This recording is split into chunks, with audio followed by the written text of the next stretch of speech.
In this video, I'll uncover the truth about the coronavirus and what you must know about it to protect yourself. So if you've been paying attention to the recent events as of lately, or even the news, then there's a good chance that you've heard of the coronavirus. Now, this is a virus that if you're watching the news or reading online blogs, that you probably think is a crisis of biblical proportion. But the truth is that there's a lot of misinformation out there, and a lot of people are freaking out, like literally freaked out of this virus when they shouldn't be worried at all. So that's why in this video, we're going to talk about the truth when it comes to the coronavirus and whether or not you need to be worried about this at all, but also how to protect yourself if you're someone who is worried about it. So stick around to the end of this video, but before we get started, I'm Dr. Zyrowski and welcome to the channel. If you're new to the channel, it's a pleasure to have you here. Be sure to subscribe, hit the notification bell, and also be sure to join our notification community so I can help you excel your health and your life. Let's go ahead and talk about this whole coronavirus that has so many people really worked up right now. One of the things that happens is a lot of people, they sit at home, they watch the news, they start festering over this whole thing, and then of course it just, like in your mind, it's so blown out of proportion as to what it really is. So let's go ahead and talk about it.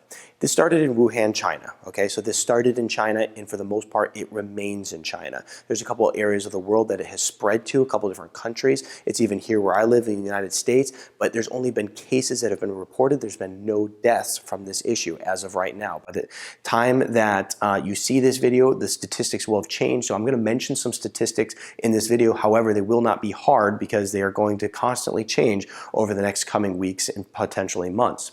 And so this started in Wuhan, China, and this is, like I said, this is where the problem mostly remains. It's a respiratory illness, and the signs and symptoms that would indicate that you could potentially have this is if you have fever, cough, or shortness of breath, okay? And I'll get more as to what we need to look for and understand that if you just have these symptoms, that it's not a reason to run to your doctor thinking that you have the coronavirus, okay? So when you get this issue, it's estimated, let's say that you come into exposure with somebody who has it. You come into exposure with somebody who's been around somebody who has it. And it's estimated that it can take as little as 2 days and as many as 14 days to set into your body to where you actually have this virus fully functioning within your body. Now, where did this come from? It's estimated this came from animals, the animal species, specifically a bat. And then this mutated, okay? Typically, when we look at viruses, they stay within species. This one mutated, went into the human species. And as a result, now humans are getting it and transferring it from one to another. And so this is, in short, what is happening with this, just a high-level overview.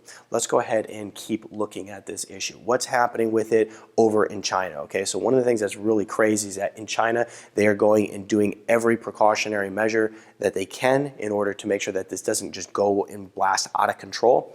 They built a 1,000-bed hospital in 10 days. I think that's truly incredible. Here it is right here. It's incredible what people can do when they come together on a common cause. And so a 1,000-bed hospital, and they're supposedly building more of these in order to be set up in order to handle the issues coming with the coronavirus. Now, understand that China is where this mostly remains, okay? It's estimated that there's been about 28,400 cases at the time this video is being done.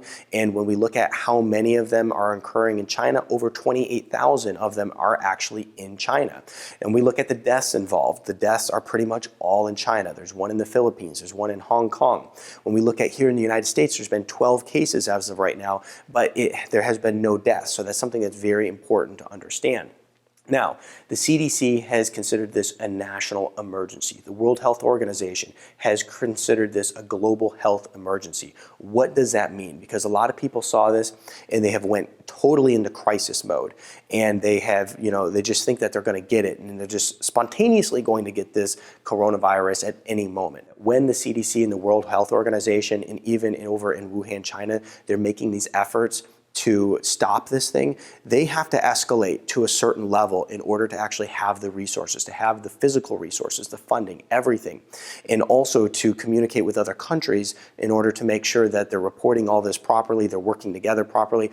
So when we look at the CDC and the World Health Organization escalating to like this emergency status, it's because that's what they have to do internally in order to function at a higher level. So when we think of this whole thing, essentially it is in a state of emergency from a prevention standpoint. They're not in a state of emergency because the crisis has hit so many people that it's blown out of control. We have to really understand that, because that's what most people think. It's in an emergency state simply because so many people have this, and it's going to just lead to hundreds of thousands of deaths at this point. You know what? At this point, we don't know that. So that's really important to understand that government bodies, major government-ran organizations, they are going to just escalate this thing high level so they can stop it in its tracks. And that's the same thing China's doing. And so it's important to realize when we see, national emergency, global health emergency, they're escalating it from a prevention standpoint. And if we understand that, then we, of course, cannot be ridiculous over this whole thing. So I take care of many teachers as patients. They're telling me that a whole bunch of kids are coming to school with the face mask on. And that is obviously totally unnecessary. My wife was in the store yesterday shopping, and there's a whole bunch of people in there wearing the face mask. Once again, completely unnecessary. Because here's the thing, is that when we look at this issue, and especially when we talk about here in the United States, and I live in Michigan in the United States, so we have to consider this, and first of all, there's no reported cases in Michigan at all. And then when we look at the United States, there's no reported deaths. There's 12 cases which are being handled. These people are being quarantined. They're making sure that it's not coming over from China. They're quarantining people who are coming from there. They're stopping flights. I mean, they're doing what is necessary. So the thing is that if we are going to have this issue, like getting the coronavirus, we would have actually had to have come into contact with somebody who not only has it, or someone who has been exposed to it. But we're not going to just spontaneously get this by running to the grocery store or even sitting in our home. I'm even seeing patients on a regular basis who are sick, but it's not a concern of mine because there's been no reported cases in Michigan. And you know what? Once again, when we look at the reported cases in the United States alone, it's very much controlled. So this isn't something that we should be arming our kids to the hilt with. This isn't something that we should be freaking out about for our children and when we go out in public, because it's just not reality. Now, of course, like I said, a couple weeks from now, from the time of this video being done, maybe it will be a reality, but as of right now, it currently isn't. The other thing that people are really getting worked up about is they see all these different headlines. When we look at the different news sources, they're putting extreme headlines in order to drive clicks and get people to look at their content. But the truth is that it's really just, clickbait that is making people worked up when they don't need to be. And so we have to put this whole thing into the proper context so that we can understand where it is, where we're at with it, and understand whether or not we're truly going to get it. Like I said, you have to come in contact with somebody who has it or somebody who has been in contact with someone who has it. And if you're not, hanging around people that were recently in China, then there's a good chance that you're probably just fine. The other thing to consider is that most of these cases are over in China. All the deaths are in China, one in Hong Kong, one in the Philippines as of right now. None in the United States, and none in many of the other countries where people are getting very worked up about this. So from a government standpoint, from a health organization standpoint, they escalate this very high as a prevention mechanism, but they don't escalate it very high because it is a problem nationally right now in this particular country. Now, how do you protect yourself from it? Okay, so first of all, we have to take into consideration if it's even an issue for us, which we determine in most cases is pretty much not. The other thing is, we stay away from the infected. We want to make sure that we're washing our hands. We want to make sure that we're wiping down surfaces. We want to just make sure that we're being clean. We want to make sure that we're not touching our face with dirty hands, putting our fingers in our mouth with dirty hands. This is just kind of basic 101 as to what you have to be aware of if you're trying to not get sick, whether it's the flu, whether it's the coronavirus, anything. Okay, the other thing is that we want to make sure we boost our immune system. People in the United States are highly susceptible to getting things like the flu just because we have such poor functioning immune systems.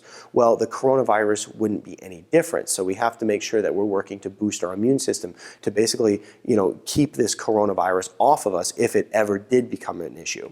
And so we want to make sure that we're taking things like vitamin C to boost our immune system, vitamin E, vitamin A, vitamin D. Vitamin D is a major deficiency vitamin for most people, and it's simply because a lot of people aren't getting enough sunlight. They're not getting 30, 40 minutes of sunlight hitting their skin every single day. They're not eating the foods that are rich in vitamin D. So as a result, a lot of vitamin D deficiency. So you want to take your vitamin D. Not only does it protect you from the flu, but it also helps boost your immune system to protect you from the coronavirus if it becomes an issue. We also want to make sure that we utilize things like zinc and probiotics. Those are also immune boosters. Now, of course, this is something, like I said, it's just always good to work on boosting your immune system, and you have a less likely chance of getting any type of virus or flu or anything in general.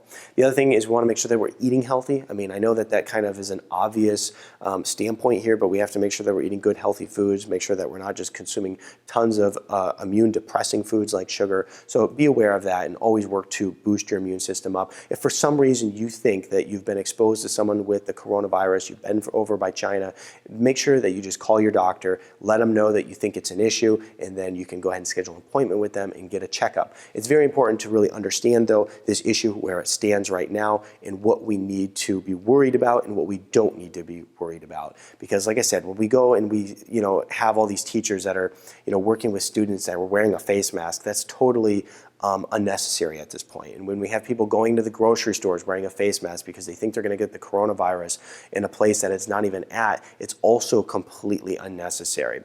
And so we have to just take all that into consideration. If you're not coming in contact with somebody who is, who is exposed to it, who is sneezing on you or coughing on you or touching you or anything else, then you're not going to get it. So give this video a thumbs up. Put in the comment section below your thoughts on the coronavirus, and also be sure to share this video with your friends and check out this video over here that's going to teach you how to properly stop eating so much sugar. Because sugar acts like a drug on the body. Just like cocaine, it activates a lot of the same centers in the brain that make you crave more.